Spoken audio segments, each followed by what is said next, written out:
Now, what happens in this society where a lot of parents get the message that certain emotions on the part of their kids are not acceptable. So, a kid might experience a loss, like a dog might die or grandpa might die, and the child is upset. And the parent can't handle the child's grief. So snap out of it, it's just a dog, or get over it, people die, or a child experiences anger because you didn't give them a cookie before dinner, and a 2-year-old throws a tantrum and you can't handle it. I think you and I have talked about this before. Then the child gets the message that in order to be acceptable to the parent, they have to suppress their emotions. So when these people talk about that, and that suppression of emotion, as I've often made the case with you and in my books, actually undermine health and our physiology and our immune system. So when these people in their dying weeks regret not having had the courage to express their emotions, what they're really talking about is that long time before, when they were children, they were forced to suppress their emotions for the sake of being accepted. Yeah. And now they regret it because they sense that they were forced to abandon themselves. Yeah. And so, again, I would remove the word courage and ask, instead of judging them for lacking courage, I would say, what happened to them? Because, again, no infant lacks the capacity to express their emotions. Yeah. So if they lose it, it's because they learned that they had to. In terms of something practical around this point, Gabor, if there's any parents listening and their kids, let's say, sometimes get angry or have a tantrum, or whatever it might be. Yeah. Of course, there is a certain conditioning in our modern, certainly in Western society, about what one should do about that. Yeah. Given your view in terms of what is important for a child and what you've just said, what would you encourage a parent to do when their child is, I was going to use the word playing up, but that's a ridiculous term because playing up is a societal construct. Yeah. A child is just expressing emotions. We're calling it playing up because we don't like, what it's doing or what the people next door are thinking or whatever it might be, right? The North American term is acting out. Acting out. Yeah. Do they use that phrase here? Yeah, they do. They use this phrase here. Yeah. So going back to that, the parent who may be struggling but wants to be a better parent, wants to go, actually, you know what, Gabor, I really want to make sure that I allow my child to express their emotions. Yeah. Do you have any advice for me? What would you say to them? No, I do. Well, so, there's, we can talk about 3 modes of parenting. One is the permissive parenting, where you allow any behavior and you don't interfere. That's the worst thing you can do. Kids needs to. But that is allowing them to express themselves. Yeah, but there's a difference. Okay. They might express themselves by hitting their sibling, for example, and you don't allow that. Kids need to feel that somebody's in charge. Yeah. Parenting is not a democracy. It's a hierarchy.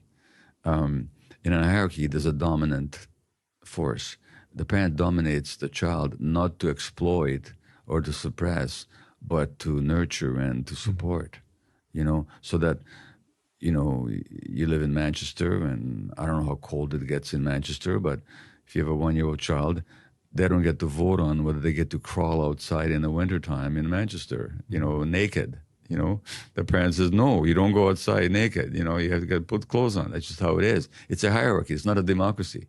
The 1-year-old doesn't get a vote on going into the slush and the snow in the middle of December or whenever. So that's permissive parenting. That's not very good. Then there's repressive parenting, which some experts that we've talked about advocate.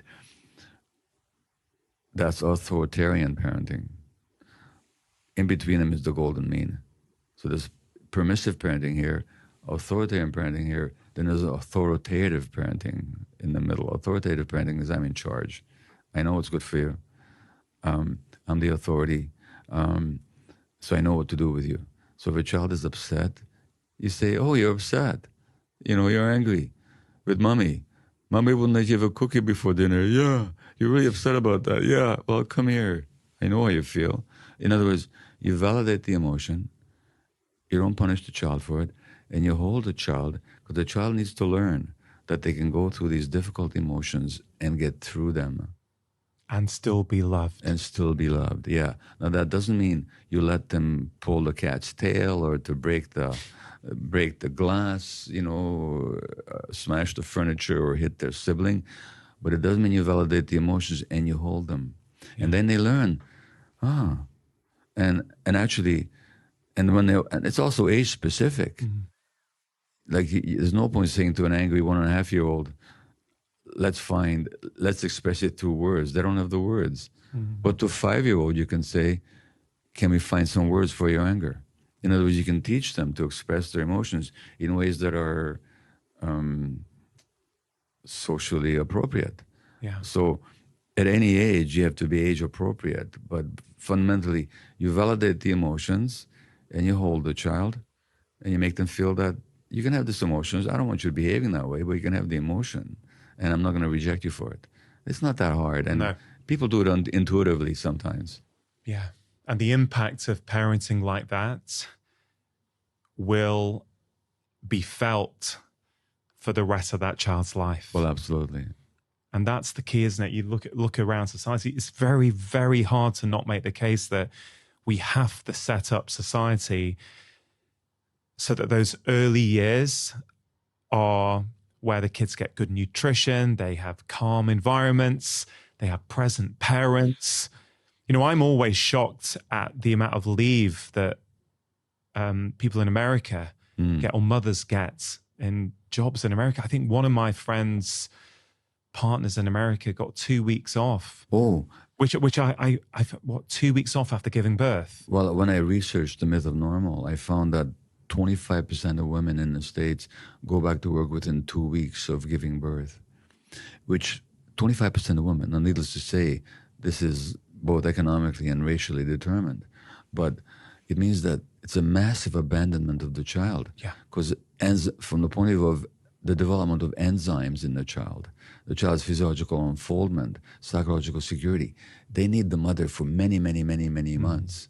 And you try and take an infant away from an orangutan at 2 weeks and see what happens. Yeah. You know, and in fact, they've done some very cruel studies with monkeys that shows the impact of maternal deprivation at those early ages. You know, studies that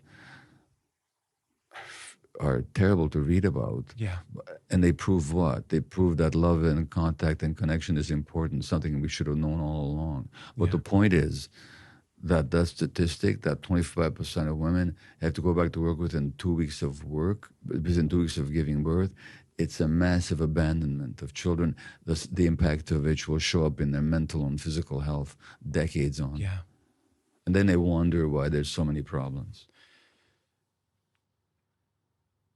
Tomorrow is the yearly Prescribing Lifestyle Medicine course that I've been running with a colleague, Dr Ayan Panja, since 2018. And of course, you're going to be the guest speaker tomorrow. And I'm really excited that we're going to be able to communicate with doctors and share your work and how they can bring your work into their practice. It's really, really exciting.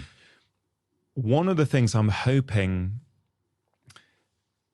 you're going to be able to share with the audience tomorrow is what I think is the biggest hole in medical school training. If you'd asked me 5 years ago, I may have said, oh, nutrition and sleep, and we need to teach doctors about the importance of this stuff, and we do. Yeah. But if I had to choose one thing that I think is the biggest hole in medical training today,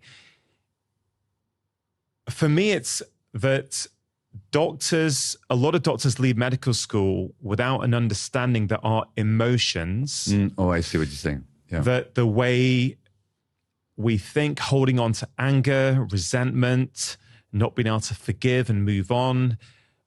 I really don't feel within medicine there's an understanding that this can contribute to ill health. Yeah, it's such a gap. And I think both you and I have had to discover it not as a consequence, but despite our medical education. Yeah. And when you're in practice and as a family physician, we do have an advantage over specialist colleagues in that we know people before they get sick. Yeah. So we get to see who gets sick. And I couldn't help but notice that people's emotional lives are so intertwined with their physiological health. And as you suggest, nobody in medical school told me that. It's a huge gap. It also has to do with how we relate to ourselves, by the way, because the way doctors are trained is very often very stressful and very almost traumatic in significant ways. So that's why I mentioned the word self-care, because in being trained to stoically ignore ourselves, we also are dismissing the importance of emotions in our clients. Yeah. So that I wish there was more emphasis in medical school on dealing with our own stuff. Yeah, for sure. And in conjunction with that, therefore, the awareness of the importance of people's emotional lives. Yeah. And what's really interesting here is that some of the great pioneers of medicine have known this all along, and they've said it hundreds of years ago. Well, Jean-Martin Charcot, who first described multiple sclerosis, said that this is related to stress and grief. And it is statistically and according to studies since then, but he just saw it. He didn't, and there's a great British surgeon, James Paget, Paget's disease, and he operated on women with breast cancer. And he said that breast cancer is indubitably related to emotional factors, that it's so evident that it's hard to ignore. And so these great pioneers said this, and their teachings have been completely ignored. Yeah. Let's be really clear. This is such a delicate area for people because many people perceive that as fault and as blame. I know you don't mean it like that. I don't mean it like that when I talk about it either. Yeah. But often it's like, what are you saying, that I did this to myself, right? You must have had that before. People must have said that. Yeah. Just clarify that for them, please. Well, really, we've been talking about it, that the suppression of emotion, nobody's born with it. And it's not a lack of courage or wisdom. It's a programmed response to childhood experience. So people have got the message before they had any choice in the matter, that if they are truly themselves, if they express who they are, their emotions, just like we've been talking about, they won't be accepted. So that's a programming that people are ingrained in their early childhood. How is that their fault? Yeah. It's just the way they adapted to the environment necessarily. As a matter of fact, it was an inevitable and unavoidable adaptation, because the alternative of being rejected by their families or their milieu was not acceptable to a small child. So therefore, nobody does this to themselves in any conscious or deliberate sense. What I can tell you is that when people are diagnosed and they become aware of these dynamics, they find that liberating. Yeah. So in The Myth of Normal, I quote the American singer Sheryl Crow, who was diagnosed with breast cancer. And she said that before the diagnosis, I was always pleasing others and not expressing myself. And there was always a voice in my head that I'm wrong and I have to adjust myself to other people's expectations. I'm paraphrasing her, but she said, I've learned differently now. And now I'm really paying attention to myself. So again, that's this idea of disease as teacher. Now, Sheryl Crow wasn't born like that, and she didn't choose to be that way. That was her response to her upbringing. So nobody's being faulted here. But we are saying, people, if you allow that disease to wake you up and to teach you something, you might have a whole lot better life than you could have imagined. Yeah. Well, I think this is really, really interesting. We can, first of all, make the case to people that emotions matter. The ability to express your emotions is important. If you repress them, it may well have some quite severe physical consequences. Yeah. So let's say that a doctor accepts that and goes, okay, so what do I do with that? Well, what do doctors do with it? Well, here's the thing. It depends how you're oriented. Like, I'm kind of psychologically oriented. I've always been interested in it. So for me, it was a natural movement from strictly focusing on the physical symptoms to dealing with the whole person. Another physician may recognize the value of this, but not have the orientation to deal with it.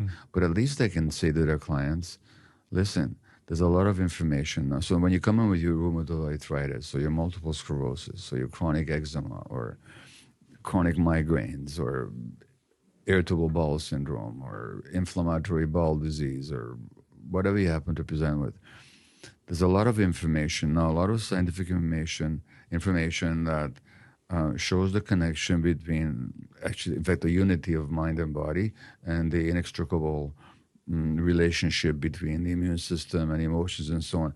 I'm not myself trained in that. I'm going to deal with the physical aspects of the illness. I'm going to prescribe for you the anti-inflammatories or the immune suppressants or the steroids, whatever you happen to need to mitigate the symptoms. But can I send you to somebody so you can talk about this stuff? Would that interest you? So you can do that. So we're not necessarily talking about every doctor having to become an expert on this, but at least they should be aware of it so they can steer people to a broader approach to their illness, number one. Number two, there's certain simple things any doctor can ask. Like one of my books, When the Body Says No, that's the title. And in the Myth of Normal, there's a chapter called Before the Body Says No. You can ask your client. It's a very simple question. Where in your life are you not saying no? Where there's a no that wants to be said, but you're not saying it for the sake of pleasing others? Can you just consider that one? Because that simple issue of not saying no can play havoc with your health. Because if you're not saying no, when you're wanting to say no, you're actually suppressing yourself. And then you're taking on more stress and more burden. So those simple questions any doctor can ask. So it's not as complicated as all that. Yeah. But the point is, the first step is just to be aware of the connection that you mentioned between emotions and physiology. Then, if the physician wants to take on a deeper study of it, they can. If they don't, at least they can guide people to explore that connection somewhere else. Yeah, I completely agree. Thank you. Yeah. Fourth regret. I wish I stayed in touch with my friends. Yeah. Well, what we're talking there is, and it goes back to the others about working too hard. For example, what are they discussing there is the need for attachment, for connection, for belonging. And what these people are saying is, I was too driven by whatever factors impelled me to ignore my personal relationships and to pour my attention on things that ultimately don't matter. My acquisition, my attainment, my achievement, rather than the heart-to-heart human contact with people that matter to me. And again, people are driven to be that way, and when they look back on their life, they regret it, because nobody, as it's often been said, nobody ever on their deathbed regrets not going to the office often enough. But they do regret the heart connection that they sacrificed. Have you stayed in touch with your friends? Well, that's where you could say that I haven't. I have much more recently. It matters to me much more now. But over the years, I put work and my busyness and my writing ahead of all that. Is it at all balanced out by the fact that your work and your writings have influenced the lives of millions of people? I guess what I'm trying to get at is, on a personal level, you may have sacrificed your friendships. Yeah. But perhaps the world has benefited from Dr. Maté doing that. Is that fair to say? It's fair to say, and to some extent I accept that I've made certain decisions, and those decisions have benefited many, and it means that there's certain things I've missed out on, but not completely. And I'm much more prone now to seek out those friendships and to strengthen them and to celebrate them and to value them. And I have some really good friends, you know, and the people that really care about me and I care about them, and we're there for each other no matter what, you know. So that matters to me much more than it used to. And to put it to the real test, if I were to choose to live my life over again, I wouldn't live it in this way. Yeah. I would say, yeah, I have some insights, I have some capacity to articulate some truths that are really important, and I'm not going to let that dominate how I live my life. And I think it would have been possible for me to express that voice and to put those teachings out in the world, that I get the feedback that it does help a lot of people. But I could have done that without the drivenness, without the sacrificing of the heart, without the and connection that sometimes that entails. So, you know, again, if I could do it over again, I would do it differently. And I don't think in the end that would have detracted from my message. And if it did, I would accept that. Yeah. To make sure you're taking action after watching this video, I've created a free breathing guide that's going to help you reduce stress, calm your mind, and boost your energy. In this guide, I share with you 6 really simple breathing practices that work immediately. Even just 1 minute a day will start to make a big difference. To receive your free guide, all you have to do is click on the link in the description box below. 5th one is, I wish I'd let myself be happier. Yeah. What does that say?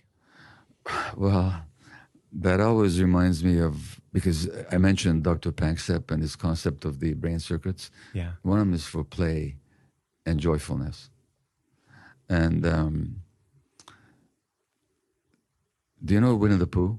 Yeah. Okay. Not personally. No. The book. It's always been one of my favorite books. And I've talked about this before. The end of that book would bring tears to my eyes for years, because how it ends is Christopher Robin. By the way, that's the whole other thing. The relationship between A.A. Milne and his son Christopher was a very fraught and difficult one. Right. And Christopher actually resented the books because he felt that his father was buying these toys to write about rather than for his own benefit. Wow. Well, they had a very different. There's a photograph of the two of them, and the kid is looking so alienated. He had a tough life, but that's a whole other story. But the book, in the book, Christopher Robin, the little boy, now has to go to school, and he has to learn about history and factors and mathematics and so on. And he's telling his friends, the toy animals, that he won't be able to play with them so much anymore.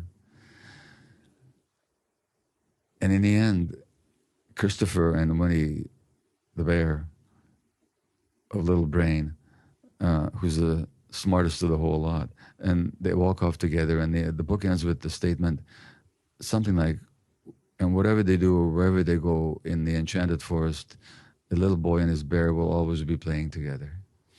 And that phrase would bring tears to my eyes for years. Because play is so important. And joy is so important. And that's what these people are talking about. And they didn't allow themselves to experience it. They sacrificed the play and the joy for all these other things. You know, and so the good thing is, I mean, my marriage, the best thing, and you know what the best thing in my marriage is? The way we play together. The first time I dated my wife, Ray, I knocked on the parents' door and I said, can Ray come out and play? And we've been doing it ever since. And so I believe what's being described in that last regret is people sacrifice their playfulness, their joyfulness for the sake of being accepted and being successful and all that. It's a huge one. Play is built into our brains. Kids play spontaneously, infants play. And in that sense, we can all be Winnie the Pooh and Christopher Robin. We can always keep playing in the enchanted forest, and that's just essential, I think. In that final regret is the word happier. Yeah. What does happiness mean to you? Really, it means the capacity to play and to be in the present moment. And you know, the kids, when kids play, they don't worry about the appropriately. They don't worry about the war wherever or climate change. They're just playing in the moment. They're fully present to themselves in imaginative, almost hypnotically imaginative states. So happiness just means being in the present and being allowed to be, no matter what, to have that capacity to play. A lot of people today, Gabor, and I think you have struggled with this as well, from what I know, feel with so much heartache and suffering in the world, they feel that they have no right to be happy. What's your take on that? Well, first of all, Bob Dylan said somewhere that it's difficult to be completely happy when other people are suffering. And it's true. So this is a time of terrible suffering. You know how I feel about Gaza and the terrible things that are happening there. How can I be completely happy? I can't be completely happy. I can't, because I can't not think about that. The horror of it. But at the same time, and this is why people might get weirded out, but I'm talking about a psychedelic experience. This is 3 or 4 years ago. I worked with psychedelics, both as a healer, but also as a subject. And I was having a mushroom experience.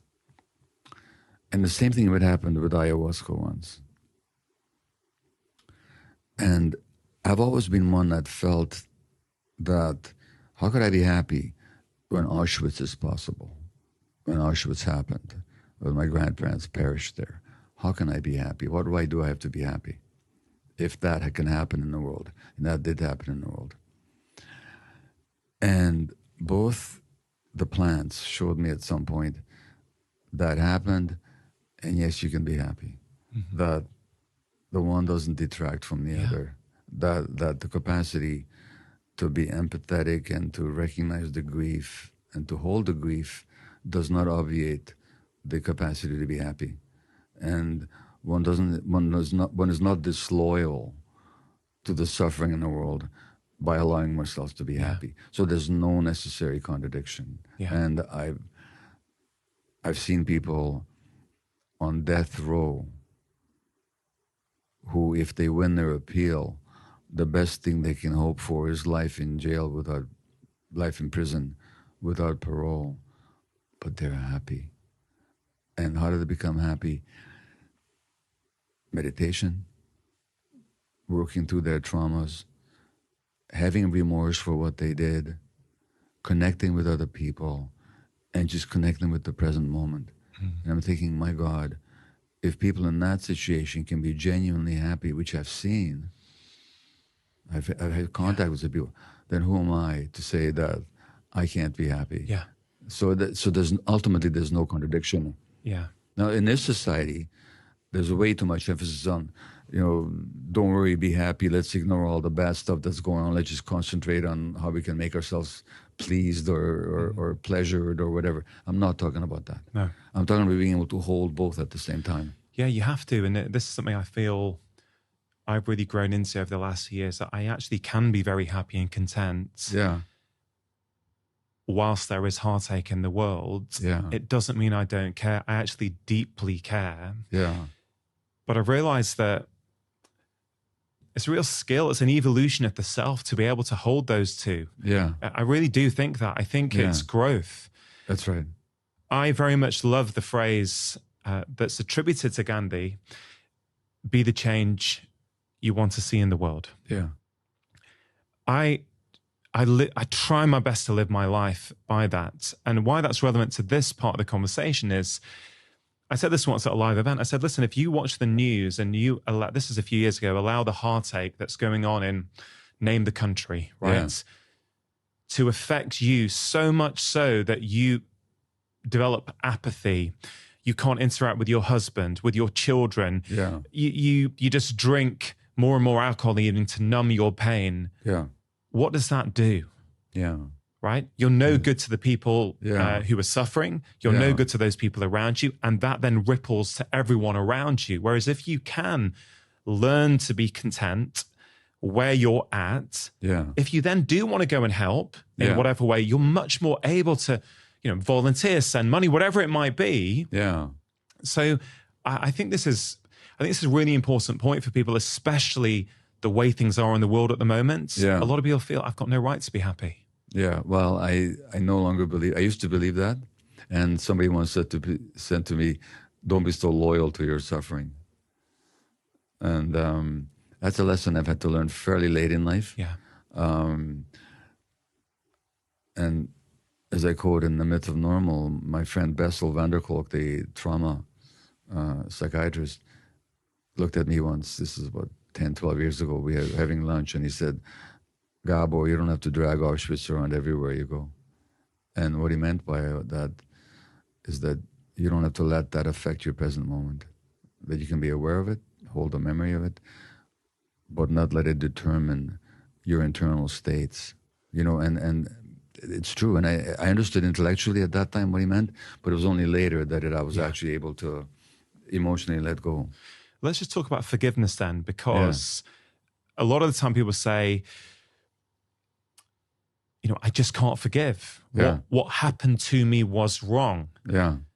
Now, I accept what happened to someone can be wrong, but it doesn't necessarily follow that you can't forgive. Yeah.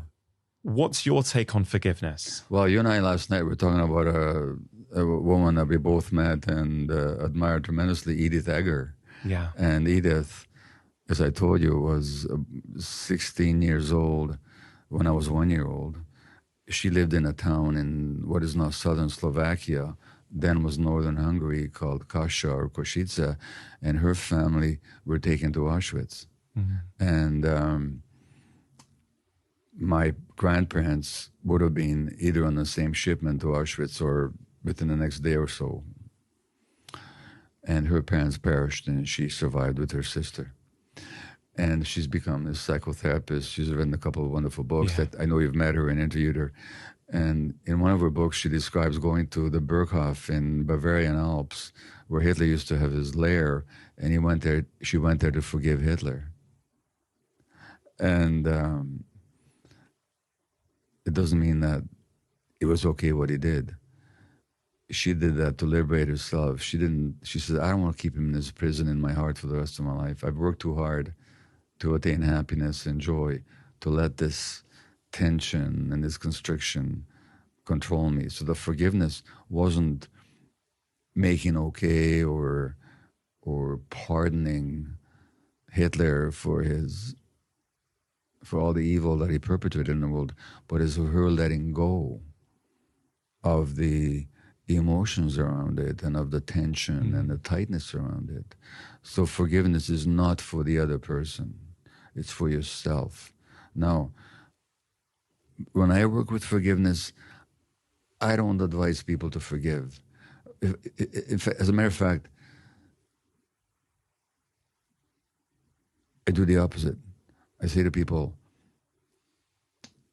before you forgive, allow yourself to feel the full anger that's in you.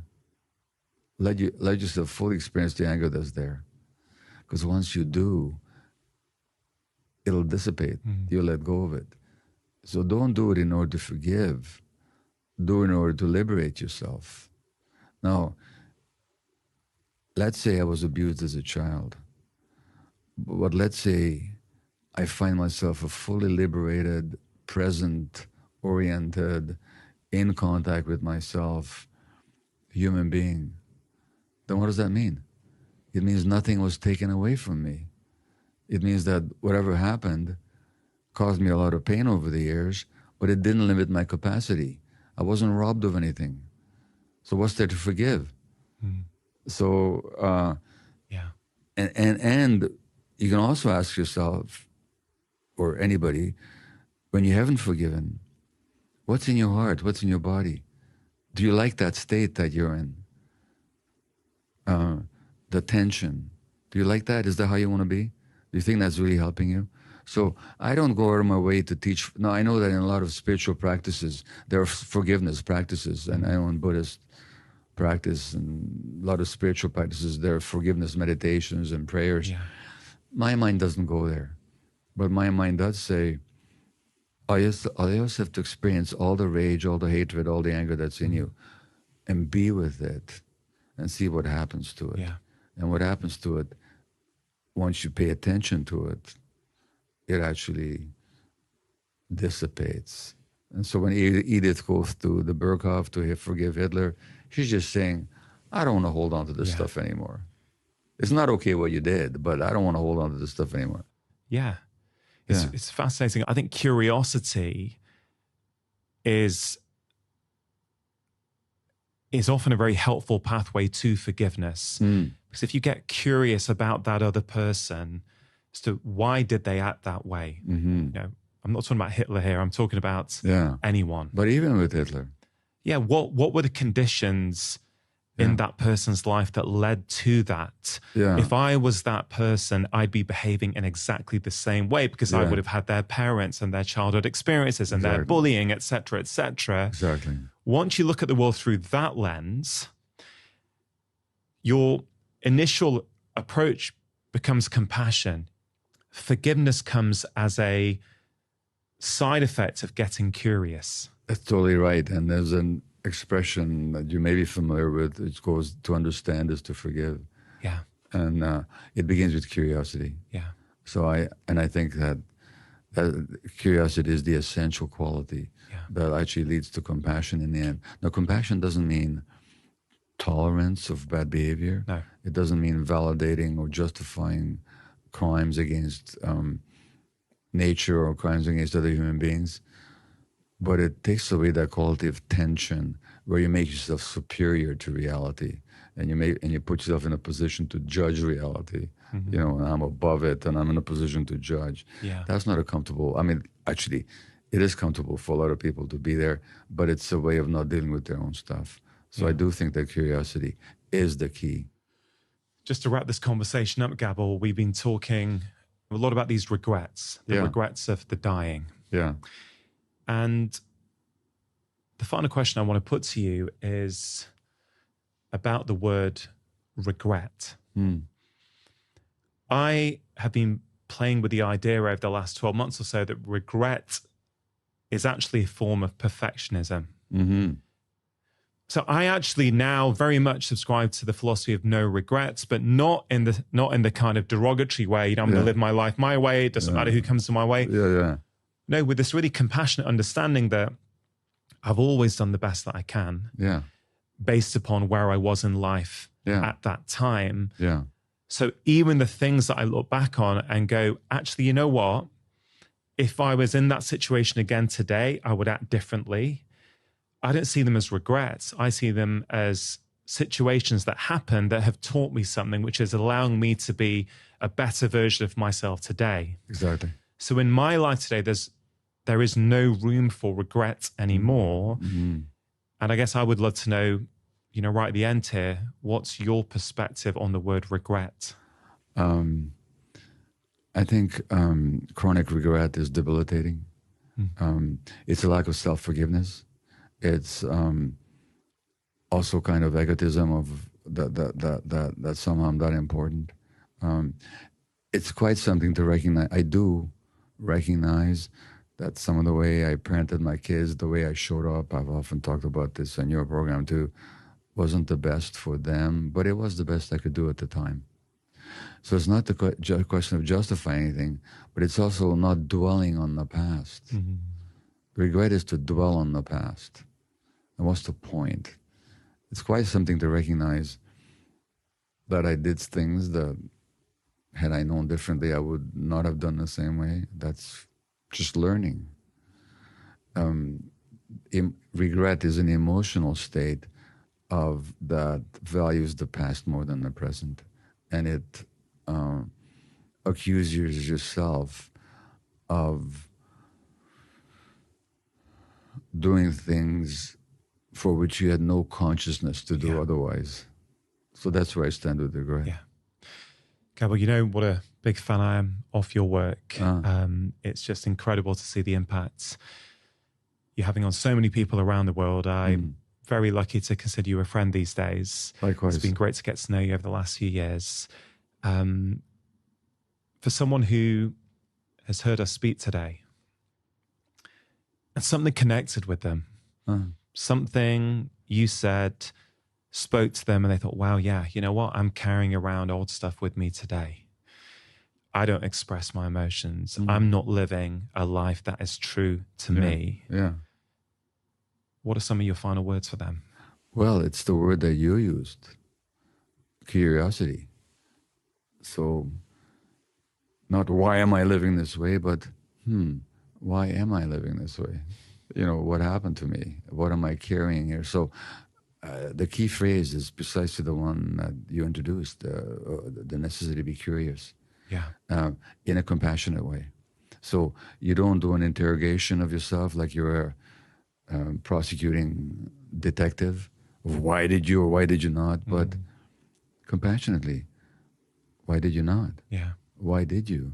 And if you ask these questions compassionately and with curiosity, the answers will emerge, as will the capacity for you to make different choices as you move forward. So where there wasn't choice before because you were compelled or driven, now you can have some freedom if you're willing to be curious. So curiosity is the word. Yeah. Gabor, all your books are fantastic. If someone is at the start of their Gabor Maté journey, which book would you direct them towards? Well, you know, that depends on what they're dealing with. You know, I mean, if they're interested in addiction specifically, they should read my book on addiction. Or parenting, they should read Hold On to Your Kids. But if they want to get the overall picture, the package, you know, it's certainly the most recent, The Myth of Normal, in which I combine pretty much everything I knew at the time that I wrote it, and it was only published a year and a half ago. It's been published now in 40 countries and 38 languages. It's been a bestseller in a number of countries. That's the one I would start with. Yeah. But if you're interested in specific topics, then seek out like ADHD, you should read I would advise you to read Scattered Minds, you know. So it just depends what you're dealing with. But if you want an overall immersion in what I have to say, it's The Myth of Normal. That's what I would say. The Myth of Normal. Over 1 million copies sold, it says on this one. It's been a smash hit around the world. It's a great book. Gabor, thanks for coming back on the show. Thank you. I hope to do it again. If you enjoyed that conversation, I think you are really going to enjoy this one about the top 5 regrets of the dying and what we can learn from them. I spent 8 years looking after dying people, and the most common regret during those 8 years was I wish I'd lived a life true to myself, not the life that other people expected of me.